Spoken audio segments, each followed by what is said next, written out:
नमस्कार दोस्तों, एग्ज़ाम बंधु अकेडमी में आपका हार्दिक स्वागत है।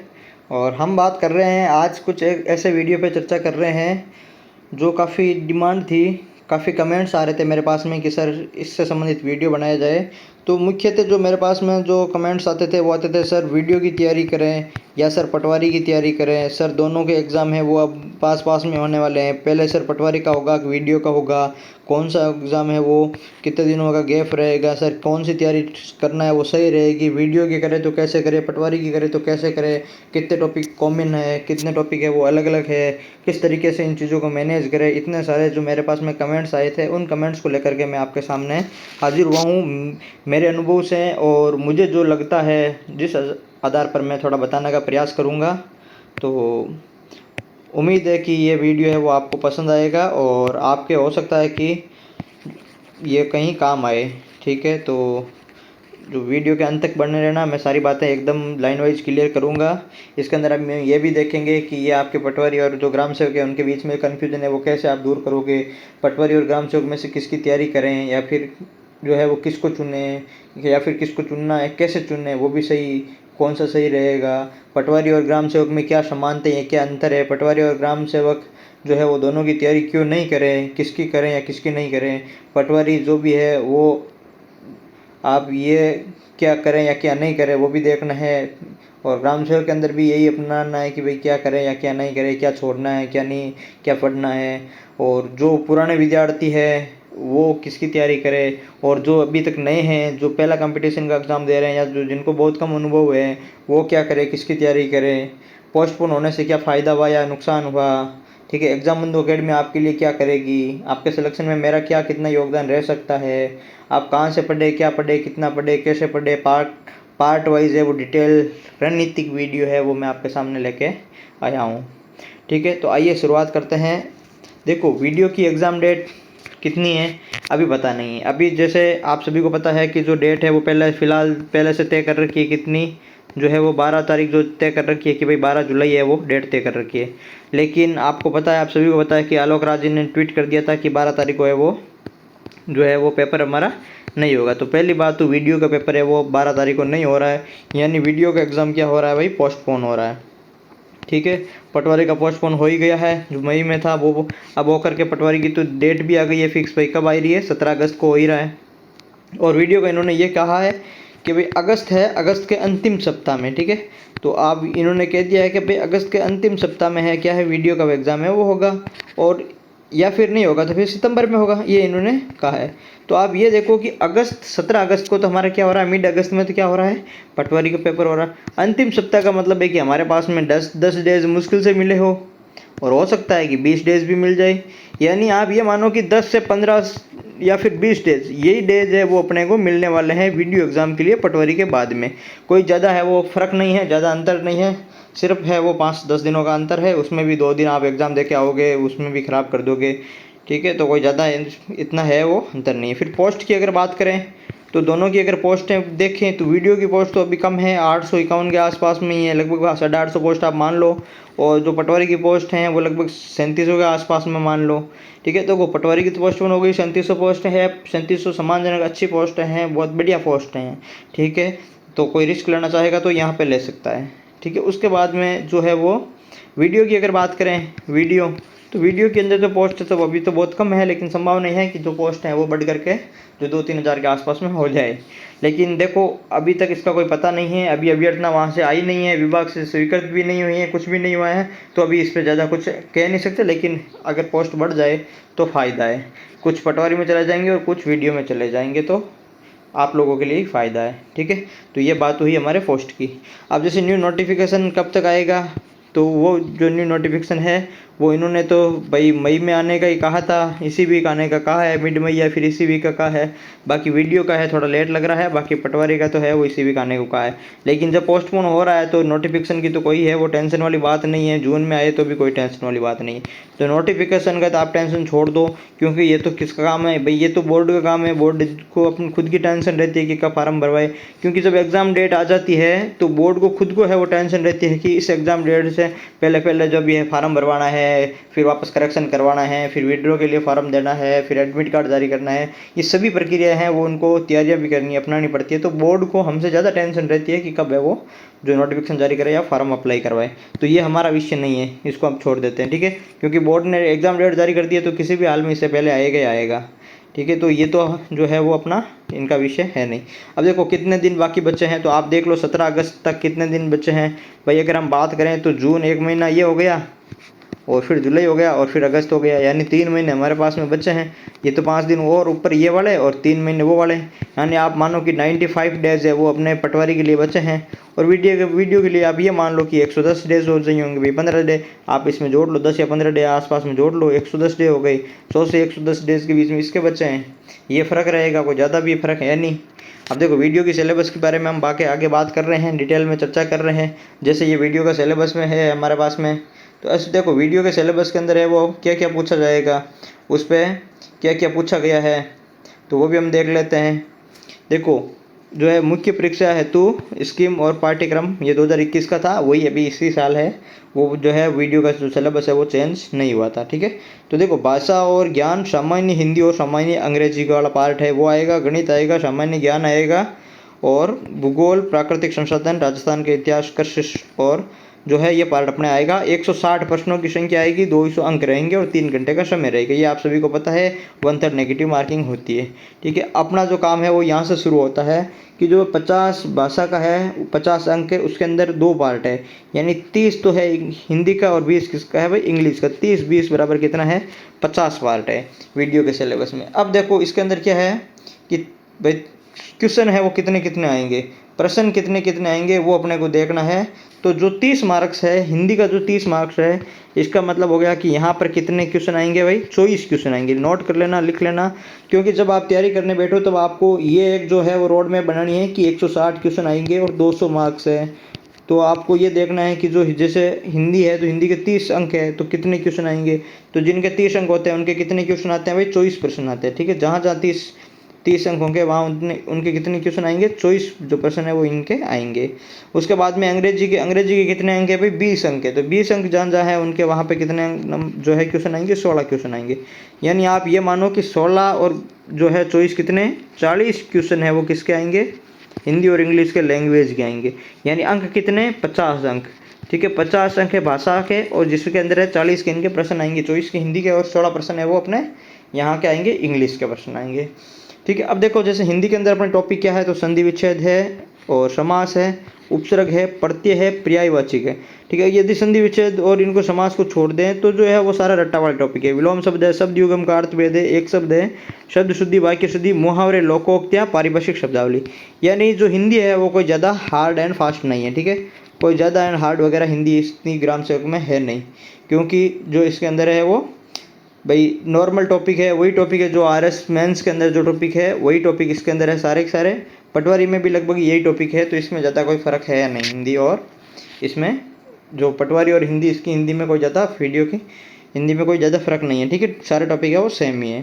तो आप ये करो कि भाई जो 11% अपने पटवारी में आ रहे हैं हिंदी के वो, और प्लस 24% है वो यहाँ आ रहे हैं। यानी आप दोनों एग्ज़ाम की अगर देखो तो दोनों एग्ज़ाम में 35% आप इस सब्जेक्ट से पढ़ने वाला है, हिंदी से। तो ये जो है अच्छा स्कोरिंग सब्जेक्ट है, आपको कोशिश करनी चाहिए कि 35 में आप जो 33-34 है वो आप सही करो।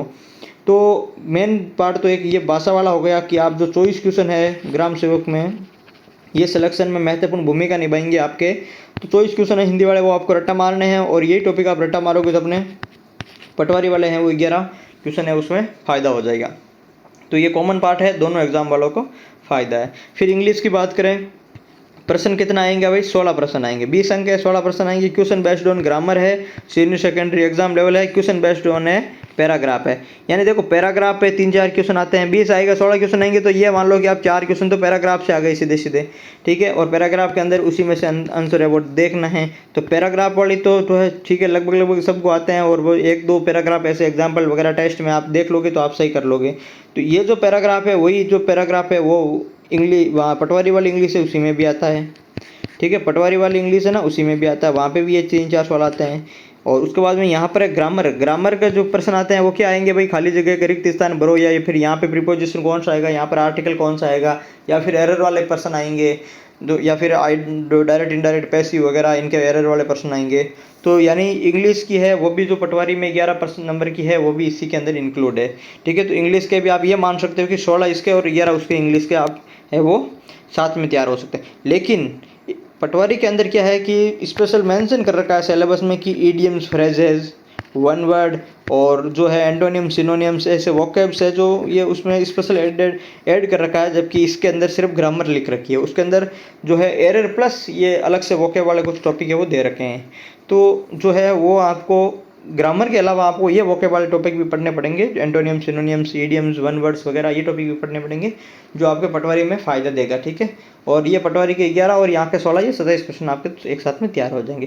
तो हिंदी और इंग्लिश है, आप दबा के जो पटवारी की कर रहे हो तो पटवारी करो, ग्राम सेवक की कर रहे हो तो ग्राम सेवक करो, दबा के पढ़ो, दोनों में आएगा, काम आएगा। ठीक है, ये यहाँ पर लीड आपको देगा। उसके बाद में बात करें मैथ की। मैथ के कितने भाई अंक है? 40 अंक के कितने प्रश्न आएंगे? तो 40 अंक के आते हैं 32 क्वेश्चन। कितने क्वेश्चन आते हैं भाई? 40 अंक के आते हैं 32 क्वेश्चन। अब देखो मैथ्स में क्या सीन है।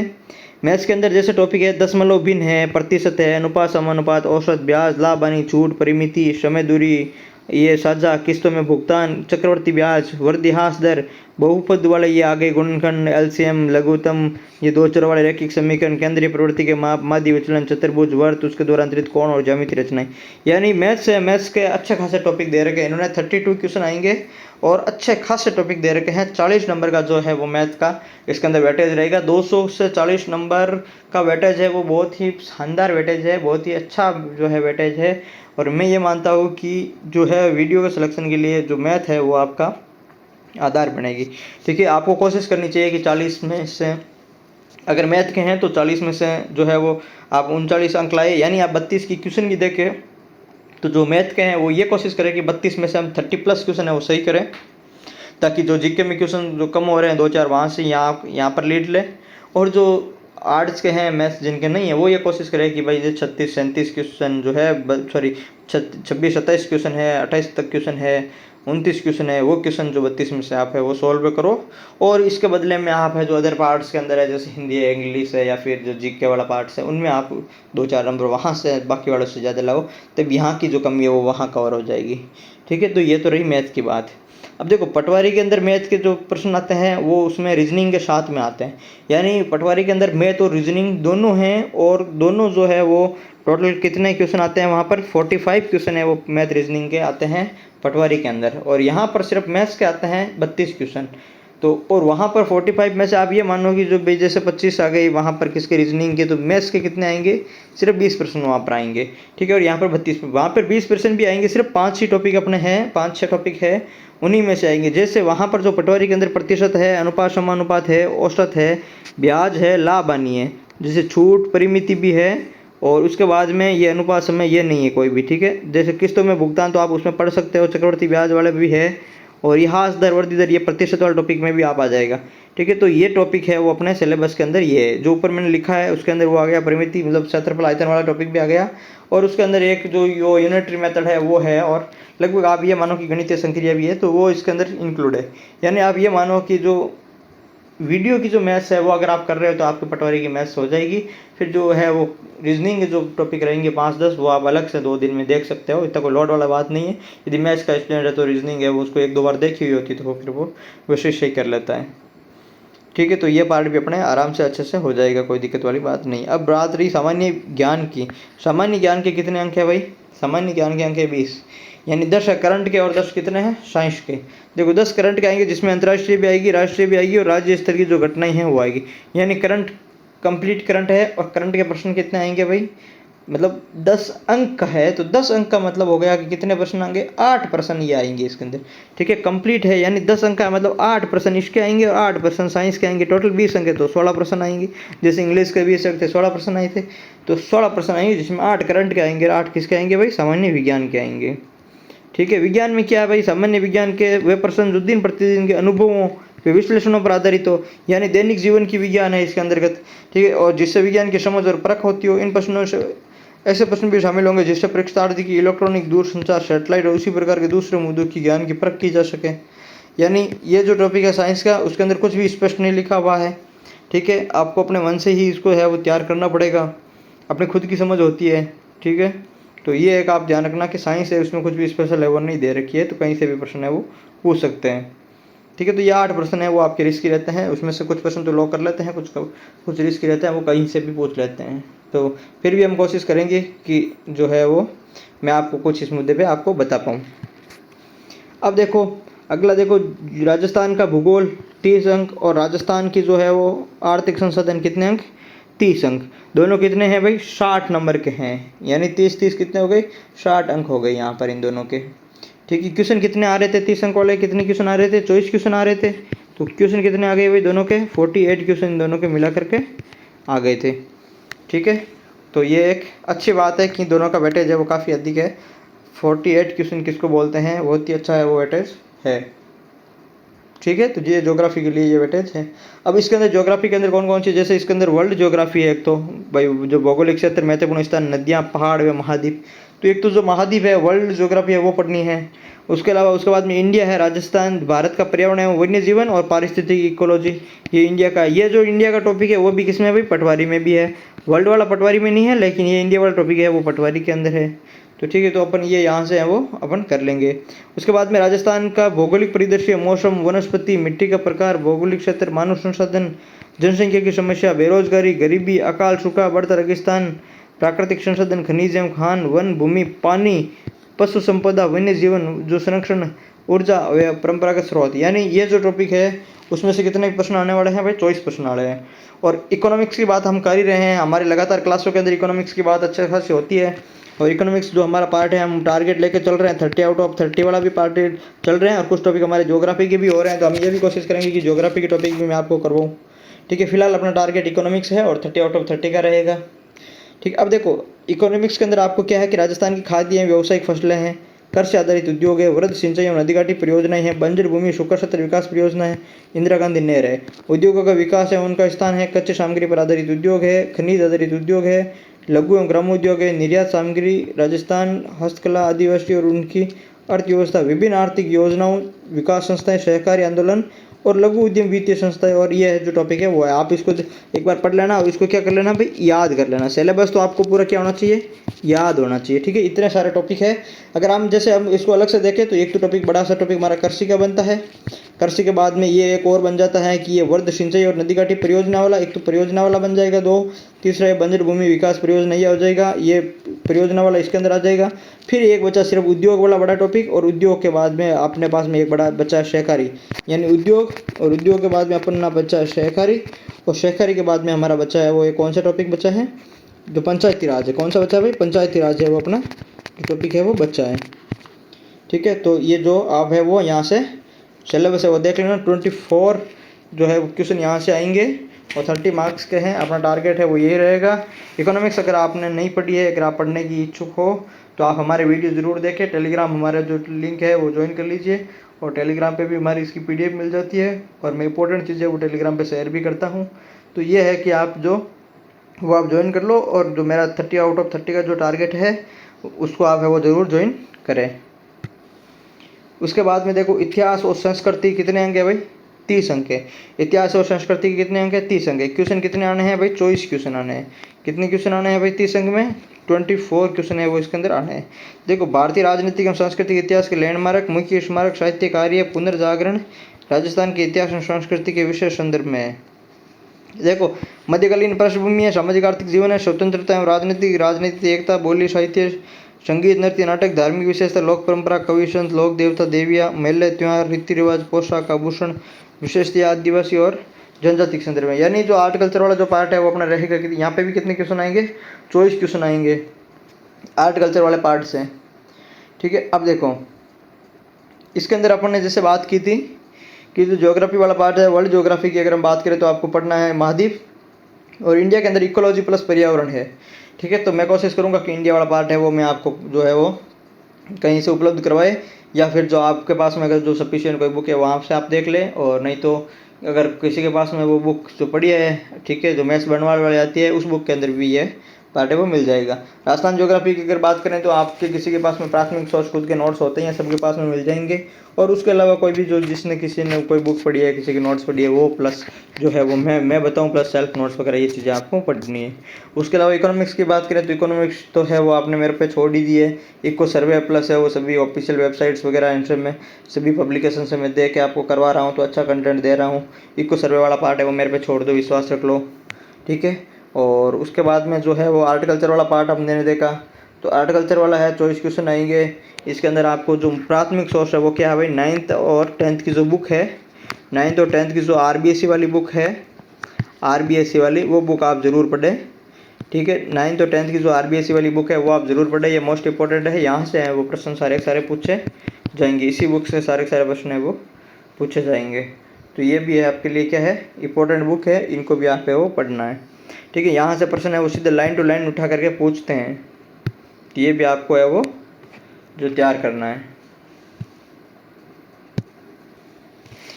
अब देखो, जो सिर्फ वीडियो की तैयारी करना चाहते हैं, ओनली वीडियो की जो तैयारी कर रहे हैं, ओनली वीडियो की तैयारी कौन कर रहे हैं, तो एक तो वो कर रहे हैं जो पहले पटवारी की का एग्ज़ाम कब था, और जब पहले पटवारी का एग्ज़ाम था मई में, तो ऐसे हज़ारों लोग थे जो फाइनल ईयर में थे। कौन से थे भाई, जो फाइनल ईयर में थे, ठीक है। और जिन्होंने सीईटी दिया था, सीईटी क्लियर हो गया उनके, जो फाइनल ईयर में थे वो लोग क्या है कि उस समय पटवारी के जो है मई में एग्ज़ाम होता तब एलिजिबल नहीं होते थे, क्योंकि फाइनल के उनके क्या रिजल्ट नहीं आता था एग्ज़ाम से पहले, तो वो पटवारी में एलिजिबल नहीं थे। उनका एक ही टारगेट था वीडियो का, हालांकि पोस्टपोन होने के बाद में वो पटवारी में भी एलिजिबल है, लेकिन उनका एक ही टारगेट था, कौन सा था, वीडियो का था। तो बहुत सारे लोग हैं जो वीडियो का एक ही टारगेट रख के चलते हैं। हालांकि जो पटवारी और वीडियो में ये फ़र्क है, पटवारी और वीडियो में ये फ़र्क है, आपने सिलेबस देखा होगा वीडियो का कि पटवारी के अंदर जो मैथ रीजनिंग है वो कितने हैं, 45 क्वेश्चन मैथ रीजनिंग है। अगर आप रीजनिंग ये मानो कि रीजनिंग सभी करते हैं तो आप मैथ के मान लो कि आप 20% मैथ के हैं, और यहाँ पर मैथ के कितने हैं, 32% ये। तो काफ़ी लोग ऐसा होता है कि वीडियो को है वो इसके कारण छोड़ देते हैं, किसके कारण छोड़ देते हैं भाई, मैथ्स के कारण छोड़ देते हैं। लेकिन पटवारी को भी लोग जो मैथ रीजनिंग के कारण छोड़ देते हैं, क्योंकि यहाँ पे 20 नंबर हैं और यहाँ पे 32 नंबर है। तो मेन स्किप करने का कारण है वो मैथ्स ही होती है, ठीक है। यहाँ पर क्या है भाई, कंप्यूटर भी होती है भाई। देखो, हिंदी इंग्लिश तो अपन ने कंपैरिजन कर ही लिए भाई, 22 क्वेश्चन यहाँ आते हैं और 40 क्वेश्चन यहाँ आते हैं और 22 क्वेश्चन यहाँ आते हैं, ये तो सेम ही है हिंदी इंग्लिश। तो राजस्थान जीके यहाँ भी पढ़ना है, यहाँ पे भी पढ़ना है। रही बात इंडिया जीके की, तो इंडिया जीके तो यहाँ क्या है, ज्योग्राफी है तो वो यहाँ सेम कॉमन है, लेकिन यहाँ फिर वर्ल्ड जियो है, यहाँ इको भी है, और यहाँ पटवारी में क्या है, Indian history, Indian polity, Indian geography है, स्टेट पॉलिटी भी है और कंप्यूटर भी है। तो ये पार्ट भी इसमें यहाँ पर अलग है पटवारी के अंदर। तो जो कुछ लोग हैं वो वीडियो की करना चाहते हैं और कुछ ये पटवारी की है वो करना चाहते हैं। तो जो वीडियो को जो है वो तैयारी कर रहे हैं उनके लिए तो जो मैंने पीछे आपको जो समझाया सिलेबस, उन सिलेबस के आधार पर आपको है वो जो 110 दिन है, आप मान के चलो कि आपके पास में कितने दिन है, 110 दिन है। और जो पीछे जैसे जैसे जिस वेटेज जो मैंने सब्जेक्ट वाइज आपको बताया है, उस वेटेज के अनुसार आपको है वो काम करना है, क्योंकि आपको ये तय करना है कि जो कौन सा टॉपिक है उसका जो वेटेज है वो ज़्यादा है और पढ़ने में आसान है या फिर छोटा है। यानी आपको ये तय करना है, ये बात जो पटवारी के लिए भी इम्पोर्टेंट है। आपको ये तय करना है कि जो है आपका सिलेबस है, जैसे आप नोट कर लो कि आपने सिलेबस देख लिया ये, और सिलेबस ने आपने ये सब्जेक्ट देख लिया और ये सब्जेक्ट में मार्क्स देख लिया और इनका वेटेज देख लिया, ठीक है भाई, इनका ये वेटेज है, इनका मार्क्स ये है। फिर आपको ये डिसाइड करना है कि जैसे आप ये देख लो कि इको का जो पार्ट है वो कितने भाई क्वेश्चन आ रहे हैं, 30 मार्क्स आ रहे हैं इको वाले पार्ट में, लेकिन पढ़ना कितना है, बहुत ही कम पढ़ना है। तो आपको क्या करना है कि आप यदि 10 दिन उस पार्ट में आप 10 दिन खराब कर दे, वहाँ से क्वेश्चन तो सिर्फ कितने आ रहे हैं, 20 नंबर के आ रहे हैं, और जो है वो दुनिया भर का आपको कंटेंट पढ़ना पड़ता है। 10 दिन खराब करते हैं, क्वेश्चन कितने आ रहे हैं, 20 आ रहे हैं। एक ये मान लो कि इको है, आपको है वो लिमिटेड कंटेंट पढ़ना है, 5 दिन इसको पढ़ना है और मार्क्स कितने आ रहे हैं, 30 आ रहे हैं। तो आप ये डिसाइड कर सकते हो कि कम समय में मैं ज़्यादा वेटेज, ज़्यादा स्कोर कहाँ से, यहाँ से कर सकता हूँ, और जो है वो कम टाइम में कहाँ स्कोर करना है। जैसे टाइम वेस्ट कहाँ होगा, तो यहाँ होगा, तो यहाँ इसको कम पढ़ना है या फिर लिमिटेड पढ़ना है। इसमें से कुछ टॉपिक है वो अपने जो है वो इंपॉर्टेंट पढ़ने हैं, बाकी को स्किप करने हैं। तो एक तो ये पार्ट हुआ कि जो है वो जहाँ पर जो आपको संभावना ऐसी लगती है कि जो है छोटा टॉपिक हो, ठीक है। यानी जैसे कुछ ऐसे टॉपिक होते हैं जो जैसे वन रिपोर्ट हुआ, ये जनसंख्या वाले हुआ, ऐसे ये छोटे 2-2 पेज के टॉपिक होते हैं, लेकिन इनकी जो प्रश्न आने की जो संभावना है वो 100% होती है। आप ये देखो कि ज्योग्राफी के अंदर जो जिस सब्जेक्ट में ज्योग्राफी होती है एग्जाम के अंदर, उसके अंदर जनसंख्या के 2 प्रश्न आने तो तय होते हैं, 2 से 3 प्रश्न भी आ जाते हैं कभी कभी। अब जनसंख्या को आप देखो तो आप जो शॉर्ट में लिखना शुरू करोगे तो आप 2 पेज में उसको समेट दोगे, और क्वेश्चन कितने आ रहे हैं, 2 क्वेश्चन आ रहे हैं, यानी एक पेज एक क्वेश्चन फिक्स आ रहा है और 100% प्रोबेबिलिटी होती है उसकी, तो वो पढ़ना आसान रहता है। तो ऐसे बहुत सारे टॉपिक है जिनके प्रश्न हर बार आते हैं, ऐसे बहुत सारे टॉपिक है जिनके प्रश्न हमेशा आते हैं और आएंगे। उन टॉपिकों को आपको जो है ज़्यादा समय देना आपके फ़ायदेमंद रहेगा, क्योंकि उन टॉपिकों को अगर छोटा टॉपिक होते हैं या फिर बड़ा भी होता है तो आप है उसको कम समय में उसको पूरा करो, तो आपके मन में ये तो रहे कि यहाँ से मेरा ट्यूशन आना फिक्स है और यहाँ का जो है मेरे नंबर आना फिक्स होते हैं। ठीक है, तो इन टॉपिकों को आपको छोटे छोटे माइनर टॉपिकों को उठाना पड़ेगा। ठीक है, उन टॉपिकों पर आपको ऐसा वार करना पड़ेगा कि आप है वहाँ से अपने है आप नंबर इकट्ठे करोगे। क्या है कि जब आप कंपटीशन की तैयारी में होते हो तब आपके क्या है कि जैसे किसी भी एग्जाम में वीडियो की बात करें तो 100 नंबर तक ऐसा हो जाएंगे आपके, जैसे 1-2 बार सिलेबस हो जाएगा, 3 बार हो जाएगा, तो 4 बार हो जाएगा, तो 100 नंबर तक तो आप आराम से ले होगे। ठीक है, 100 110 उसके बाद में क्या होता है कि एक लिमिट के बाद में जब जितनी भीड़ है उनके जितने नंबर बराबर आते हैं ना, उस लिमिट के बाद में आपको टॉपर वालों की लाइन में बढ़ने के लिए आपको पल पल एक एक क्वेश्चन को है वो आपको तैयार करना पड़ेगा। जो आप जैसे ये जो देखो आप मैं यहाँ पर समझा रहा हूँ कि ये जो है वो आप एग्ज़ाम दे रहे हो, आपने तैयारी शुरू की, एक बार ही किया, 2 बार किया, 3 बार रिवीजन किया, और यहाँ पर आप है वो एक भीड़ के जो स्क्रीनर पे आपके खड़े हो गए हो। अब आपके जो क्वेश्चन है वो 100 के आसपास में हो रहे हैं और लगभग है वो अधिक आधे से अधिक जनसंख्या यानी जो मैक्सिमम लोगों के आसपास में जो सम्मानजनक पढ़ रहे हैं उनके नंबर यहाँ पर हो रहे हैं और आप इनके आसपास में आ रहे हो, लेकिन टेस्ट सीरीज दे रहे हो तब आपके हो रहे हैं कि यहाँ पर जो है वो स्टैंड आगे पीछे होती है, आप अभी तक स्टेबल नहीं हो।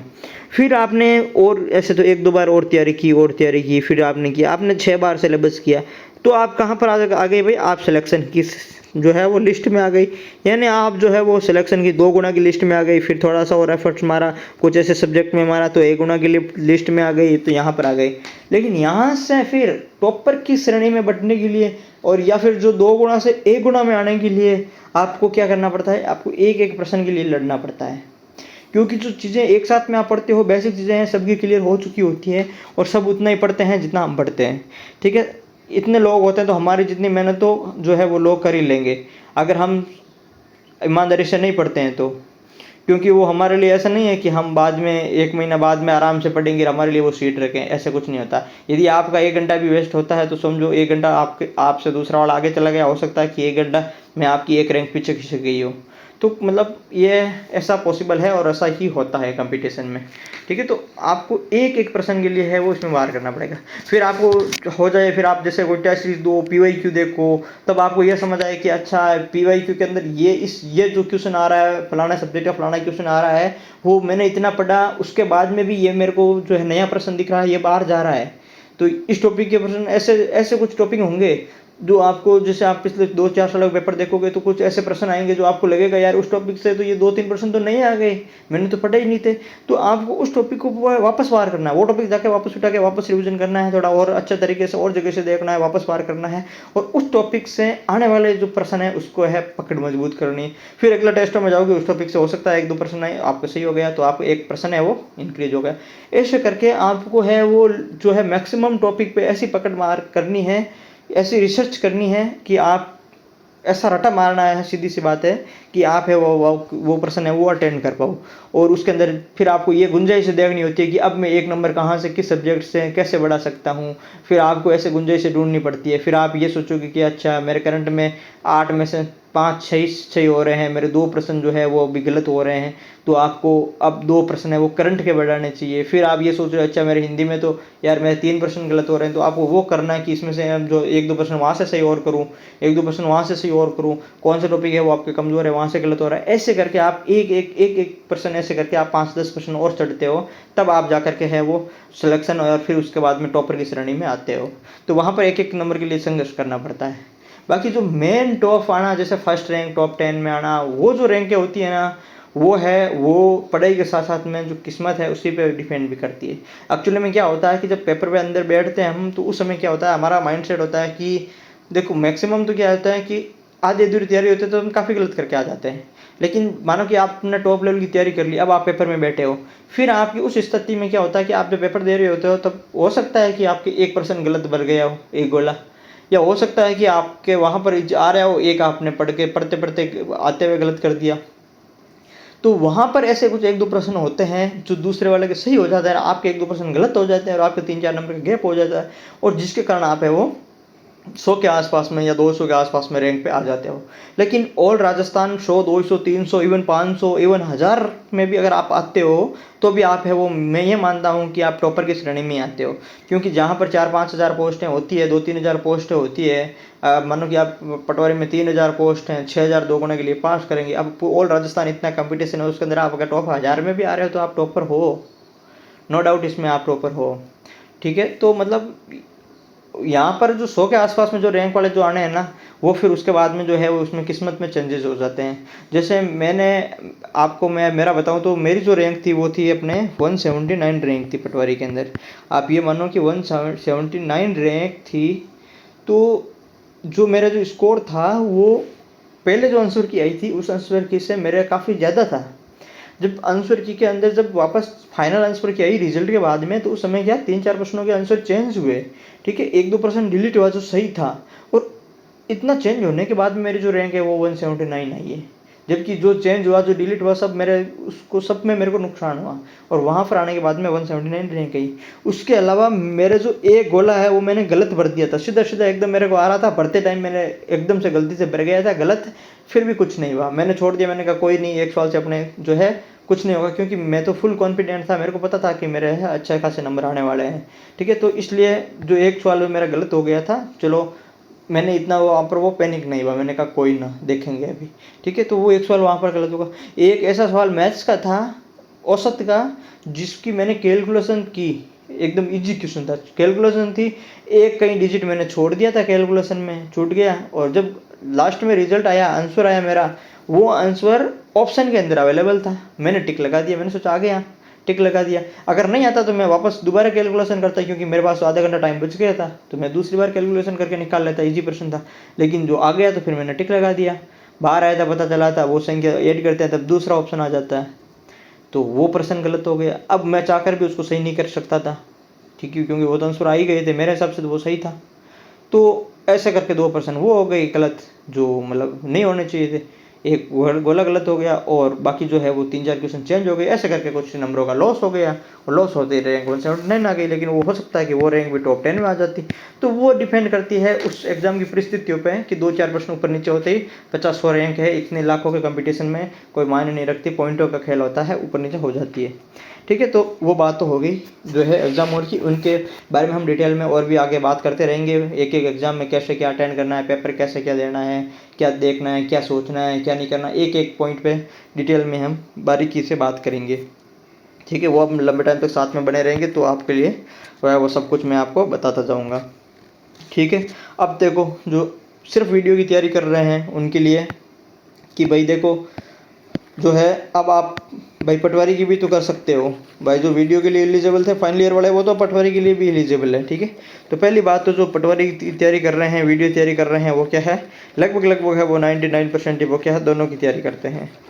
लेकिन अब इसके अंदर वो चीज़ आती है कि भाई आप नए हो, पुराने स्टूडेंट हो, जैसे आप एकदम नए हो, आपने सिलेबस पढ़ना शुरू किया है, या फिर 1-2 बार सिलेबस पढ़ा है वीडियो का, और उसके बाद में ये पोस्टपोन हो गया, अब ये सोच रहे हो कि यार क्या पटवारी करूँ या वीडियो करूँ या क्या करूँ, या फिर मेरे को दोनों करनी चाहिए नहीं करनी चाहिए, या फिर मैं किसकी करूँ। अब इसमें क्या है कि इसमें 2-3 चीज़ें हैं, वो डिपेंड करती है। यदि आपने अभी वीडियो के लिए तैयारी कुछ समय पहले शुरू की, और वीडियो के आपने वो टॉपिक पढ़े जो पटवारी में कॉमन है, ठीक है, वो टॉपिक अभी तक आपने पढ़े हैं वो पटवारी में कॉमन है, यानी आपने पटवारी और वीडियो के कॉमन वाले मैक्सिमम या फिर सारे टॉपिक आप पढ़ चुके हो। अब आपके जो टॉपिक बचे हैं वो वीडियो में अलग टॉपिक है वो बचे हैं, या फिर पटवारी में जो अलग टॉपिक है वो आपको बचे हैं। अब आप ये सोच रहे हो कि सर पटवारी की करें, एक वीडियो की तैयारी करें। इस कंडीशन में अगर आप सोच रहे हो तो मैं ये कहना चाहूँगा, अगर आपके मैथ्स ठीक ठाक है, तो मैं ये कहना चाहूँगा कि आप पटवारी की तरफ जा सकते हो। क्योंकि यहाँ पर है आप जो है वो कुछ नया पार्ट है, इंडिया का कुछ पार्ट है। इंडिया के जैसे 7 हिस्ट्री के आएंगे, 7 जो है वो ज्योग्राफी के उसके आएंगे, और 7 है वो इसके अपने वहाँ के क्वेश्चन आएंगे। भाई साइंस और तो करंट तो इसी में भी है, तो 7 क्वेश्चन है वो क्वालिटी के आएंगे। तो ये पर्सन है वो 21 20 30% वो वहाँ से हैं जो आपके अलग आएंगे, प्लस 15 कंप्यूटर के अलग आएंगे। ये पार्ट है। तो आप ये आने वाले 1-2 महीने के अंदर आप ये पार्ट अच्छे से तैयार कर सकते हो। कंप्यूटर का आप मैं मानो तो मैक्सिमम 5 डेज आप मान लो, 5 से 7 डेज मान लो, आप अच्छे से कितना भी कैसा भी सब्जेक्ट आप अच्छे से मैं तैयार करवा सकता हूँ, या आप कर सकते हो 5 से 7 दिन। तो ये कंप्यूटर वाला 15 वाला पार्ट है, आप 12 से 13 तक खींच सकते हो यहाँ पर, ठीक है। अभी खूब दिन है। और जो ये 7-7 वाला पार्ट है, जो हिस्ट्री पॉलिटी और ज्योग्राफी वाला पार्ट है इंडिया वाला, तो अगर आप इनमें स्मार्ट स्ट्रेटेजी करो, स्मार्ट तरीके से तैयारी करो, तो इन पार्ट्स के क्वेश्चन पे आप है वो अच्छी खासी यानी पकड़ बना सकते हो, इतनी कि सिलेक्शन हो सके। जरूरी नहीं आपको 100% सही करना है, आपको सिर्फ सिलेक्शन के लिए पढ़ना है। तो आप इन पे आराम से इतना टाइम पढ़ाया कि आराम से आप पकड़ बना सकते हो। इसके अंदर आप है वो PYQ देख सकते हो, मैक्सिमम क्वेश्चन है वो हिस्ट्री के रिपीट होते हैं, पॉलिटी के रिपीट होते हैं। तो आप PYQ से हैं वहाँ से पढ़ सकते हो सारे के सारे। फिर उसके अंदर इंपॉर्टेंट टॉपिक, जैसा कि मैंने बताया कि इंडियन हिस्ट्री के अंदर ये टॉपिक इंपॉर्टेंट है, ज्योग्राफी के अंदर ये है, प्लस पॉलिटी के अंदर ये टॉपिक इंपॉर्टेंट है, आपको किस पे पढ़ना चाहिए ये कौन बताता है, ये PYQ बताता है, ठीक है। तो वहाँ से आपको डिसाइड करना है। तो अगर आप स्मार्ट स्ट्रेटेजी से करो तो अभी खूब टाइम है। अगर आप ये दोनों पार्ट कॉमन वाले कर चुके हो तो नए वाले पार्ट आराम से आप इसके लिए कर सकते हो, पटवारी के लिए। और फिर जो इक्को बचेगी तो वो आप वीडियो के लिए बाद में कर सकते हो, ठीक है। 5-10 दिन मिलेगी तो उसके अंदर फिर क्या बचेगा, कि कोई तो बचेगी वीडियो के लिए, तो आप वहाँ से कर सकते हो। कुछ मैथ्स के टॉपिक ऐसे हैं तो आप मैथ्स के स्टूडेंट हो तो आपको ज़्यादा है वो जोर भी नहीं आएगा, तो आप आराम से इन दोनों के साथ मैथ्स से हैंडल कर सकते हो।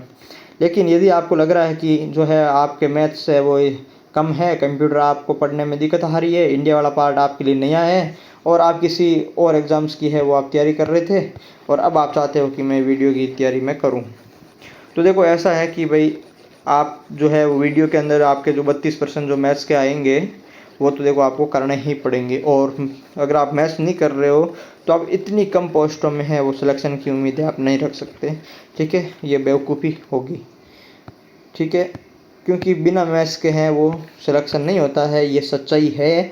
और अगर आप ये सोच रहे हो कि बिना मैथ्स के मैं सिलेक्शन पा लूँगा या पा लूँगी, तो मुझे नहीं लगता कि ये चीज़ें पॉसिबल हो पाएगी, क्योंकि इतने कंपटीशन में ये चीज़ें पॉसिबल नहीं होती है। क्योंकि यहाँ तो मैथ्स का 1%, 2-4% भी गलत होते हैं तो भी ऐसा लग रहा है कि होगा कि नहीं होगा। तो बिना मैथ्स के तो ना तो पटवारी बना जा सकता है और ना ही वीडियो बना जा सकता है, सीधी सी बात है। पटवारी के लिए मैथ्स ज़रूरी है, वीडियो के लिए भी मैथ्स ज़रूरी है, ठीक है। पटवारी के लिए कंप्यूटर भी उतना ही ज़रूरी है जितनी मैथ्स है। तो वीडियो के लिए बात करें तो पहली बात तो मैथ्स आपके अच्छे हैं, अगर आपके मैथ्स नहीं हैं तो आप है वो दूसरी जगह मूव कर सकते हैं। लेकिन बेटर चीज़ यही है, मैं ये मानता हूँ कि मैथ्स बहुत ईजी सब्जेक्ट है, बहुत ही ईजी सब्जेक्ट है, और मैथ्स है वो हर कोई पढ़ सकता है, ठीक है। कोई झंझट नहीं है, मैथ्स आर्ट्स वाले भी पढ़ सकते हैं। वो ये से सोच के बैठ जाते हैं कि मेरे से मैथ्स होती नहीं है या होगी नहीं, बस उनके मन में वो डर बैठा हुआ होता है। बाकी मैथ्स में कुछ नहीं है, मैथ्स जितना इजी कोई सब्जेक्ट ही नहीं है। इजी प्रश्न आते हैं, बहुत इजी है, आराम से अगर क्लास देखें प्रैक्टिस करें तो आराम से इन टॉपिकों को है वो सॉल्व किया जा सकता है, मैथ्स के टॉपिक, ठीक है। वीडियो के टॉपिक है वो तो काफ़ी टॉपिक से बहुत इजी टॉपिक है, थियोरेटिकल बेस्ड टॉपिक है, इतना समझने वाले कुछ ही बिंदु है, तो आराम से किया जा सकता है टॉपिक, ठीक है। और जो पटवारी और वीडियो में कॉमन टॉपिक है वो टॉपिक तो अगर आप पटवारी कर रहे हो तो वैसे भी करनी पड़ेगी, दोनों में से किसी की कर रहे हो करनी पड़ेगी, या फिर राजस्थान की कोई भी भर्तियाँ करोगे जिसमें मैक्सिमम मैथ्स है उनके लिए वो पार्ट तो करना ही करना पड़ेगा। तो आप रोज़ रोज़ की झंझट क्यों पाल रखे हो, क्यों वेट कर रहे हो कि मैं बिना मैथ्स वाला पेपर आएगा वो दूंगा। एक बार मिलाओ ना बैठ के, 10 दिन बैठ के मिलाओ, 10-12 दिन मैथ्स को बैठ के देखो, सारा सिस्टम ही मिला करके भाई झंझट ही खत्म कर दो ना। एक बार मिला दो, फिर साल 1.5 साल आने वाले सारे एग्जामों के अंदर टेंशन फ्री हो जाओ। बस एक बार नोट्स बना लो, मैथ के फटाफट उठाए नोट्स रिविजन किया, पेपर दे के आए। तो इस तरीके की है वो आपको एक अपना जो है बिल्ड करना पड़ेगा मैथ्स के लिए, या फिर किसी भी सब्जेक्ट के लिए यही स्ट्रेटजी है वो रहती है कि भाई आप लेकर के बैठो फिर उसको क्लास कर दो। तो ये चीज़ें हो गई मैथ्स के बारे में। मैथ्स के बिना सिलेक्शन नहीं है, तो सिर्फ वीडियो कर रहे हैं तो उसमें पॉसिबिलिटी है कि आप पटवारी के भी कुछ है वो कर सकते हैं। उसके बाद में रहा इको वाला पार्ट, ठीक है। इको वाला मैं करवा ही रहा हूँ, 30/30 करवा दूंगा, कोई टेंशन वाली बात नहीं है। जितना बता रहा हूँ उतना रटा मार लेना, काम हो जाएगा, ठीक है। वो पार्ट नया है। बाकी रहा राजस्थान वाला, आर्ट कल्चर वाला, 9th-10th की बुक पढ़ लेना। RSSB बोर्ड के आजकल 10th की बुक से सारे प्रश्न आते हैं, बाहर नहीं जाते हैं। 10th प्लस PYQ पढ़ोगे आपका काम हो जाएगा राजस्थान कल्चर के लिए, हिस्ट्री और कल्चर के लिए, 10th बुक प्लस PYQ से आपका मैक्सिमम काम है वो हो जाएगा। इको मैंने करवा ही दिया है। हिंदी इंग्लिश है, हिंदी इंग्लिश आपको करना पड़ेगा, कहीं से भी जाओ, पटवारी जाओ वो या फिर वहीं जाओ, किसी के जाओ, आपको वीडियो जाओ, कहीं पे भी जाओ, आपको हिंदी इंग्लिश है वो करनी पड़ेगी। इंग्लिश में आप कम कर रहे हो, थोड़ी ग्रामर वगैरह कम पढ़ रहे हो, लेकिन वीडियो के लिए इंग्लिश को छोड़ नहीं सकते, क्योंकि वीडियो के लिए इंग्लिश का है वो बहुत बड़ा रोल है। क्योंकि कितने प्रश्न आ रहे हैं भाई, 16% है वो अपने वीडियो के लिए इंग्लिश के आ रहे हैं। और तो आप इसको 16% एक बहुत बड़ा है वो नंबर होता है, ठीक है, सिलेक्शन के लिए। आप मैथ्स भी छोड़ रहे हो, इंग्लिश भी छोड़ रहे हो तो काम नहीं चलेगा, आपको 100% है उस सब्जेक्ट को पढ़ना ही पड़ेगा, ठीक है। सिलेक्शन के लिए आपको है वो मेहनत जो जितनी भी कर रहे हो उससे आपको कई गुना ज़्यादा या फिर डबल आपको करनी मेहनत पड़ेगी, ठीक है। आप ये मान के चलो कि इतना सिलेबस है तो आप रोज़ के 10 से 12 घंटे आप पढ़ते हो तो है आप सम्मानजनक स्थिति में आप हो सकते हो, ठीक है। तो ये बात रही वीडियो के लिए। तो जो सिर्फ वीडियो की कर रहे हैं वो सिलेबस देखो, स्ट्रेटेजी देखो, उसका वेटेज देखो, सब्जेक्ट देखो क्या किस में है और आप ऐसे उसमें लग जाओ, ठीक है। उसके बाद में बात करते हैं कि पटवारी की। अब देखो पटवारी का सिलेबस क्या है, तो पटवारी का सिलेबस वही है कि भाई ए पार्ट है 38 नंबर आ गए, 38 क्वेश्चन आते हैं, 76 नंबर होते हैं। ए पार्ट के अंदर साइंस है, हिस्ट्री है, पॉलिटी है, ज्योग्राफी है और करंट अफेयर्स है। बी पार्ट के अंदर 30 प्रश्न आते हैं, Rajasthan, geography, history, culture, polity, Rajasthan का कंप्लीट पार्ट है वो 30 प्रश्न है। और हिंदी इंग्लिश के कितने 22 प्रश्न है और मैथ रीजनिंग के कितने 45 प्रश्न है, कंप्यूटर के 15 प्रश्न है। टोटल 150 प्रश्न और 300 नंबर हो गया वो अपने ये पार्ट रहेगा, ठीक है। उसके बाद में अब देखो डिटेल में सिलेबस है अपने पटवारी का वो क्या क्या है और कॉमन जो है टॉपिक अपने क्या क्या रहेगा। हालांकि ये आप लोग भी मेहनत करके दोनों सिलेबस का कंपैरिजन करके देख सकते थे, लेकिन फिर भी कोई नहीं, मैं आपको है वो इसके बारे में मैं आपको जो है ऊपर से थोड़ी जानकारी दे देता हूँ। अब देखो पटवारी के सिलेबस में क्या लिखा हुआ है भाई। देखो जैसे साइंस वाला पार्ट है, जो ए पार्ट है, ए पार्ट में क्या है 38 जो है वो पर्सन आने वाले थे। उसके अंदर क्या है, जैसे साइंस है, जनरल साइंस है, हिस्ट्री है, पॉलिटी है, ज्योग्राफी है और इंडियन जनरल नॉलेज एंड जो है वो करंट अफेयर्स वाला पार्ट है। यानी कितने पर्सन है भाई, 38 पर्सन है। कितने पर्सन है, 38 पर्सन इसके अंदर बताएंगे। तो जो जैसे साइंस के आधारभूत तत्व है, दैनिक जीवन और दैनिक विज्ञान, मानव शरीर, आहार, पोषण और स्वास्थ्य देखभाल के कितने प्रश्न आएंगे भाई, 7 प्रश्न आएंगे। कितने प्रश्न आए थे, 7 प्रश्न साइंस के आएंगे। उसके बाद में देखो जैसे प्राचीन और मध्यकालीन भारत के इतिहास की महत्वपूर्ण विशेषताएं, महत्वपूर्ण ऐतिहासिक जो है वो वर्तमान तक की घटनाएं हैं। ये इंडियन हिस्ट्री की बात करें तो 7 प्रश्न आएंगे। भारतीय संविधान, राजनीतिक, ये पॉलिटी की बात करें तो 7 प्रश्न आएंगे। भारत की भौगोलिक विशेषताएं, पर्यावरण एवं पारिस्थितिकी प्रवर्तन, इनके प्रभाव की अगर बात करें, ये वीडियो में सेम ही है, ठीक है। ये वीडियो वाला सेम है और ये नया है पटवारी के अंदर। कितने प्रश्न आएंगे, 7 प्रश्न आएंगे। तो 7 ज्योग्राफी, 7 हिस्ट्री, 7 पॉलिटी 21 और 7 साइंस, कितने 28 प्रश्न ये आएंगे और 10 प्रश्न करंट के आएंगे। टोटल मिला के कितने प्रश्न आएंगे भाई, समसामयिक के मिला करके टोटल मिला के कितने 38 प्रश्न आएंगे ए पार्ट के, ठीक है। 10 प्रश्न समसामयिक आएंगे और कितनी सिर्फ राष्ट्रीय घटनाएं हैं वो इसके अंतर्गत आएगी, तो वो आपको पढ़नी है। उसके बाद में यदि बात करें geography, history, culture and polity of Rajasthan, ये पढ़ना है इसके अंदर। लेकिन इसके अंदर ये बात है कि एक ज्योग्राफी अपने सिलेबस के अंदर है वो लिखी हुई नहीं है, ठीक है। ज्योग्राफी है सिलेबस के अंदर, डिटेल ज्योग्राफी नहीं लिखी हुई है। ये इतना जो नाम है वो यहीं पे लिखा हुआ है सिर्फ ज्योग्राफी का, ठीक है। बाकी यहाँ पर ज्योग्राफी है वो नहीं लिखी हुई है। ये पूरे जो हिस्ट्री के टॉपिक है वो आप देख लेना, हिस्ट्री के सारे टॉपिक है। बुक्स कौन सी भी 10th की बुक पढ़नी है, ठीक है। 10th की बुक पढ़नी है और एक PYQ पढ़ना है, ठीक है। इन टॉपिकों के लिए 10th की बुक और PYQ एक बार जरूर देखना है। बाकी प्राथमिक सोच जो भी आपके पास में आपके पुराने नोट्स वगैरह है जो आपने पहले पढ़ रखे हैं उनको आप रिविजन कर लेना। बाकी 10th की बुक पढ़नी है, PYQ है वो आपको ये तो 100% करना ही करना है, बाकी जो है अपना रिवीजन करना ही है, ठीक है। उसके बाद में देखो आ गए हिंदी और इंग्लिश का पार्ट अभी हमने देखा। 11 की हिंदी है, 11 की इंग्लिश है, ठीक है। कितने भाई 22 क्वेश्चन टोटल आएंगे। हिंदी में वही संधि विच्छेद है, प्रत्यय है, उपसर्ग है, समास है, शब्द युग्म है, विलोम है, पर्याय है, वाक्य शुद्धि, शब्द शुद्धि, एक वन वर्ड और मोर और लोकोक्ति। यानी सेम टू सेम क्या है, सेम टू सेम क्या है, वीडियो वाला। वीडियो में कितने 24 प्रश्न आएंगे और यहाँ पर कितने 11 प्रश्न आएंगे। हिंदी एकदम सेम हिंदी है, ठीक है। हिंदी में आप क्या पढ़ना है, आपको एक तो नवीन हिंदी व्याकरण की बुक है वो आपको पढ़नी है। नवीन हिंदी व्याकरण की जो बुक है जो क्लास 9 से 12 के तक आती थी ओल्ड वाली, वो पढ़नी है, ठीक है। नाम नवीन हिंदी व्याकरण है लेकिन पुस्तक है वो पुराने वाली है। उसके बाद में आपको पढ़ना है हिंदी की एक अलग बुक, या तो किसी के पास में मानस पब्लिकेशन है तो मानस वाली पढ़ लो, या किसी के पास में राघव प्रकाश है तो राघव प्रकाश पढ़ लो, ठीक है। तो ये हिंदी के इन टॉपिकों के लिए पढ़ने हैं, एक तो वो बुक प्लस ये पढ़ना है। जो 92 वाली बुक है वो तो आपको क्या होनी चाहिए भाई, रट्टा मारनी है, याद होनी चाहिए मुख जुबानी, और ये जो बाकी वाले वो आपके पढ़े हुए होने चाहिए 2-2 बार, ठीक है। उसके बाद में देखो अपने इंग्लिश वाला पार्ट है। तो इंग्लिश में क्या है, कॉम्प्रिहेंशन ऑफ पैसेज है, अनसीन पैसेज है, ठीक है। 3-4 प्रश्न आएंगे, वीडियो में सेम है। Correction of common errors and correct uses, ये वाला जो टॉपिक है वो जैसे वहाँ पर ग्रामर बेस्ड है, वहाँ पर ग्रामर आएगी वीडियो के अंदर, तो पटवारी में ये वाला आएगा। एनोनियम जो एंटोनियम सिनोनियम और ईडियम फ्रेजेज है, ये एकदम जो है नए टॉपिक है, ठीक है। तो सिनोनियम एंटोनियम और फ्रेजेज ईडियम से वो नए हैं, वन वर्ड इंग्लिश के इसके अंदर नहीं है। दो टॉपिक ये वोकेबुलरी नए हैं, बाकी जो कॉमन टॉपिक है। तो आप ये मान लो इंग्लिश भी लगभग आपके कॉमन ही है, सिनोनियम एंटोनियम प्लस ईडियम फ्रेजेज आपके और अलग से करना है। उसके बाद में यदि बात करें रीजनिंग की, तो making sense, analogy, figure matrix, alpha test, ये टॉपिक है। यहाँ पर इनपुट आउटपुट, सीटिंग अरेंजमेंट, ये जो है वो कॉमन रीजनिंग के टॉपिक है, जो आप रात दिन है वो आप पढ़ते आए हो। लेकिन उसके अंदर इनपुट आउटपुट टॉपिक है, वो एकदम नया टॉपिक है, जो मोस्टली किसी रीजनिंग के वाले एग्जाम के अंदर ये शामिल नहीं होता है। ये बैंक का जो टॉपिक है, बैंक पीओ वाले एग्जामों के अंदर ये आता है इनपुट आउटपुट, तो ये टॉपिक है वो आप यहाँ से देख सकते हो, ठीक है। ये आप है वो स्पेशल जो है वो अलग से इसको एफर्ट लगाने की है ज़रूरत, बाकी की ज़रूरत नहीं है, ठीक है। उसके अलावा मेकिंग जजमेंट्स है, तो ये भी थोड़ा दिमाग लगाने वाला टॉपिक है, बाकी है वो अपने रीजनिंग है वो नॉर्मल है।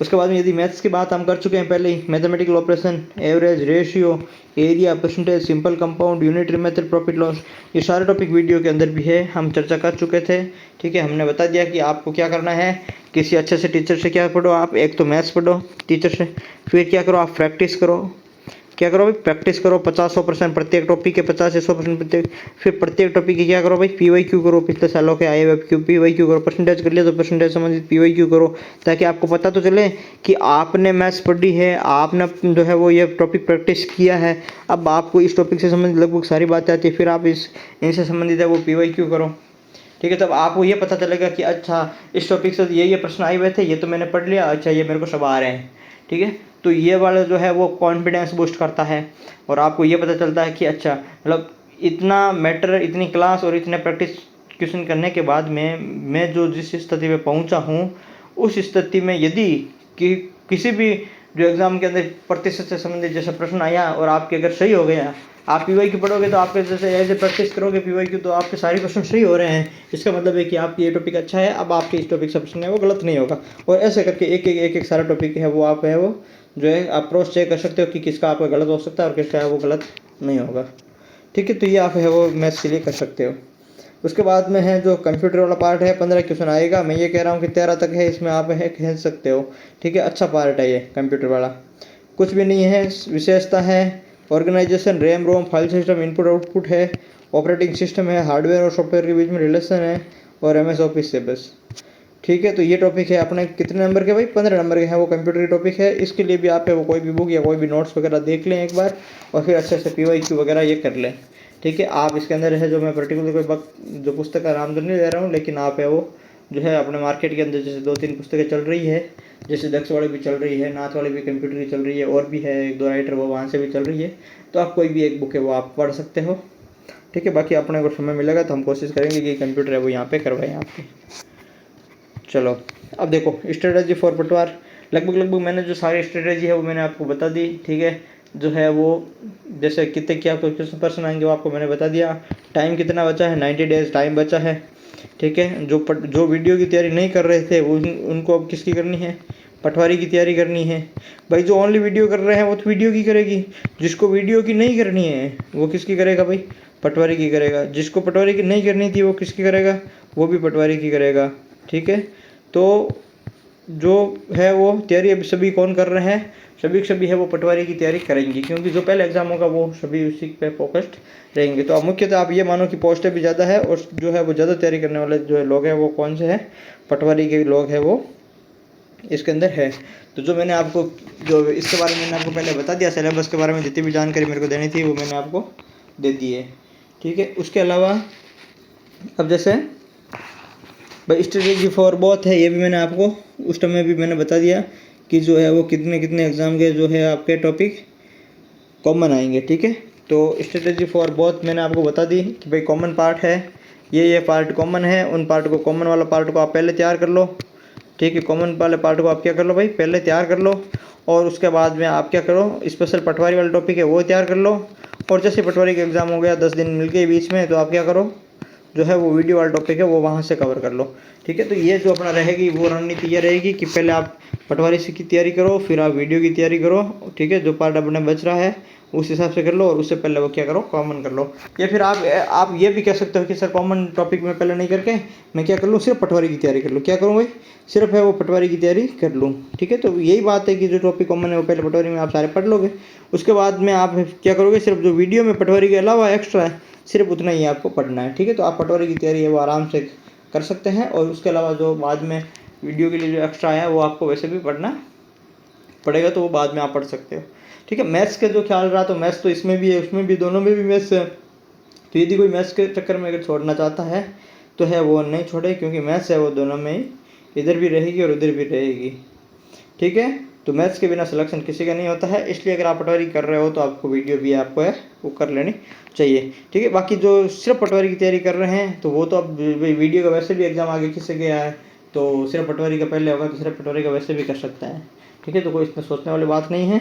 और उसके अलावा जो जैसे सिर्फ पटवारी कर रहा है और इको, जैसे मेरे साथ में जो मेरी क्लास से देख रही इको पढ़ रहा है, तो ये जो है वो मतलब ये अच्छी सोच है कि रोज़ के 1 घंटे आप इकोनॉमिक्स पढ़ लोगे तो भी आपके साथ में इकोनॉमिक्स तैयार हो जाएगा। फिर अगर वीडियो में टाइम कम मिला, बाई चांस 10 दिन ही मिले, तो उसके अंदर मैथ्स के जो नए टॉपिक है वो पढ़ने हैं और बाकी के टॉपिक जो है वो रिविज़न करने हैं, तो उसमें भी वो अपना क्या है फ़ायदा हो जाएगा।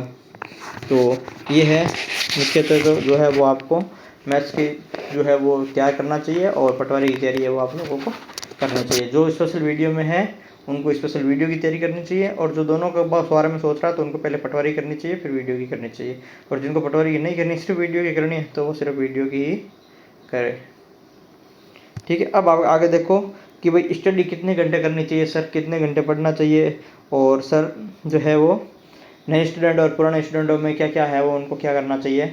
तो इसके अंदर ये चीज़ें हैं कि जैसे स्टडी है, तो मैंने आपको पहले भी बता दिया था कि जो पढ़ाई है आपको, एक तो 6 राउंड थ्योरी मैंने आपको बताई थी। ठीक है, सिलेबस को कितना भाई 6 बार लगभग करना है, बाकी मैं तो ये मान रहा हूँ कि 8 से 10 बार है वो कोई किसी को भी सिलेबस करना चाहिए, ताकि है वो आप अच्छी सिलेक्शन की स्थिति में या टॉपर की स्थिति में अच्छी जगह आ जाओ, ताकि आपको है वो बार बार फिर पेपर देने के बाद में सोचना नहीं पड़े कि आंसर की में मेरे कम हो गए, ज़्यादा हो गई, वो नहीं हो गए, ऐसा कुछ भी नहीं सोचना पड़े बस। ठीक है, एक बार आया देखा पता चल गया, खुद को पता चल जाता है कि मेरा सिलेक्शन है वो कोई नहीं रोक सकता। तो वैसे चीज़ें हैं, आपको उस तरीके से आपको स्टडी करनी है। तो मेरा ये मानना है कि आपको है वो 10 से 12 आवर्स स्टडी करनी है, सिलेबस को 6 बार तो मिनिमम होता है, 8 से 10 बार है वो रिविज़न करना है। ठीक है, और उसके बाद में कितने घंटे पढ़ना है, तो 10 से 12 घंटे आपको इसके अंदर पढ़ना है। अब देखो न्यू स्टूडेंट है, तो न्यू स्टूडेंट के लिए एक चीज़ है कि न्यू स्टूडेंट है, न्यू स्टूडेंट वो क्या करे, वो क्या करे, वो सिर्फ एक पे फोकस करे। क्या करे भाई, सिर्फ एक एग्ज़ाम पे फोकस करे, जो उसको है वो ठीक लगे उस एग्ज़ाम पे है वो फोकस करे। न्यू स्टूडेंट वाला जो चाहे पटवारी हो चाहे ग्राम सेवक हो, एक पे फोकस करे। दोनों नावों पे अगर आप सवार हो गए तो है थोड़ा चांसेस रहते हैं कि आप है वो आउट हो जाओ। ठीक है, या फिर गिर जाओ नदी के अंदर। उसके बाद में यदि बात करें ओल्ड स्टूडेंट की, देखो अब ओल्ड स्टूडेंट के अंदर वो लोग आते हैं जो मतलब पिछली बार जिन्होंने पटवारी दिया था कुछ नंबर से रह गए थे, ग्राम सेवक दिया था वो कुछ नंबर से रह गए थे, रीट दिया था कुछ नंबर से रह गए थे, फर्स्ट ग्रेड दिया था कुछ नंबर से रह गए थे, या फिर तमाम ऐसे एग्ज़ाम्स दिए थे उन लोगों ने। ठीक है, जो है वो कुछ नंबरों से है वो जो पीछे रह गए हैं। ठीक है, तो उसके अंदर क्या होता है कि जो ओल्ड स्टूडेंट है वो क्या करें, आप ये देखें कि भाई वीडियो और पटवारी आप दोनों की है वो साथ में तैयारी कर सकते हैं, आपको कोई दिक्कत वाली बात नहीं है। मेरा ये मानना है कि अगर आपने इतने टाइम से जो सब्जेक्ट तैयार किए हैं, अगर आपको उनको 10 दिन भी लेके बैठोगे तो आप 2-4 चीज़ें ही नहीं निकाल पाओगे और ज़्यादा उसमें नहीं निकाल पाओगे। लेकिन यदि एक पूरा सब्जेक्ट नहीं लेके बैठते हो तो आप 5 दिन में है उसको है वो 2 बार पढ़ करके उनके बराबर है वो आ सकते हैं। तो जो है वो ओल्ड स्टूडेंट है वो जो पटवारी और वीडियो की दोनों की तैयारी करें, और न्यू है वो सिर्फ एक कोई जो है वो अपना बना करके टारगेट और उस पर काम करें। ये चीज़ें रही ओल्ड और न्यू स्टूडेंट की। ठीक है, अब इसमें साथ में क्या होता है कि जैसे मेरा है वो पटवारी के साथ में ग्राम सेवक का सिलेक्शन हुआ था, तो मैंने अलग से वीडियो का 1% भी नहीं पढ़ा था।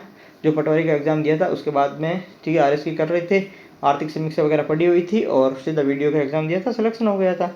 तो ये ऐसा होता है कि जो टॉपर लेवल के बंदे होते हैं या जो अच्छे जो है उनकी जो स्थिति होती है वो क्या करते हैं कि एक एग्ज़ाम में पटवारी में होता है तो उसके जस्ट बाद में ग्राम सेवक में उसका सिलेक्शन होता ही होता है।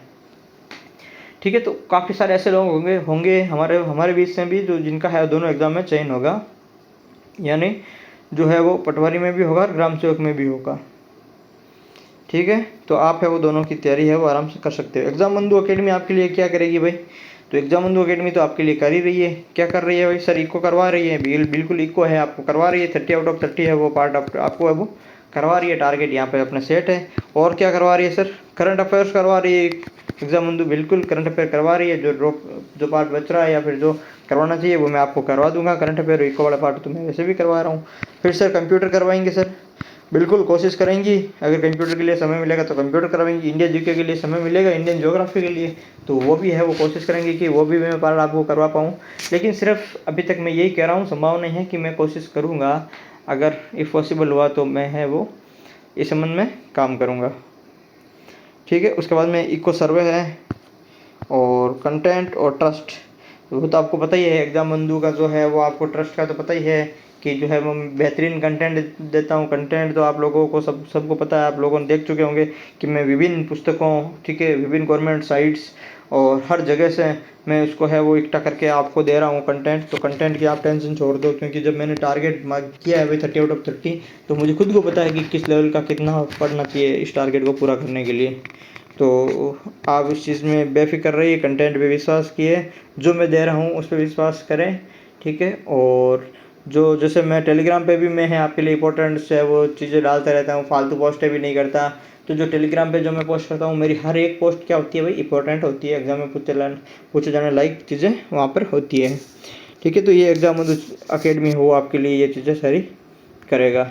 उसके बाद में करंट अफेयर्स तो मैं करवा ही रहा हूँ, ज्योग्राफी में करवा दूंगा 30/30 बाद में। कंप्यूटर का मैं सोच रहा हूँ। ये सारी बातें अपने हो चुकी है भाई। किसमें जो है वो एग्जाम बंधु आपके लिए क्या चीज़ है, इतनी सारी चीज़ें आपके लिए करेगा। उसके बाद में क्या है कि जैसे करंट अफेयर्स तो अपन उसमें कर ही रहे हैं। उसमें अंदर करंट अफेयर के अंदर एक चीज़ ये है कि अपने को क्या पढ़नी है भाई? क्रोनोलॉजी है वो पढ़नी है। ठीक है। क्रोनोलॉजी पढ़नी है। मेरा प्रयास रहेगा उस क्रोनोलॉजी को मैं क्या करवाऊँ भाई? मैं उस क्रोनोलॉजी को मैं क्या है भाई यूट्यूब पे आपके है वो करवाऊँ।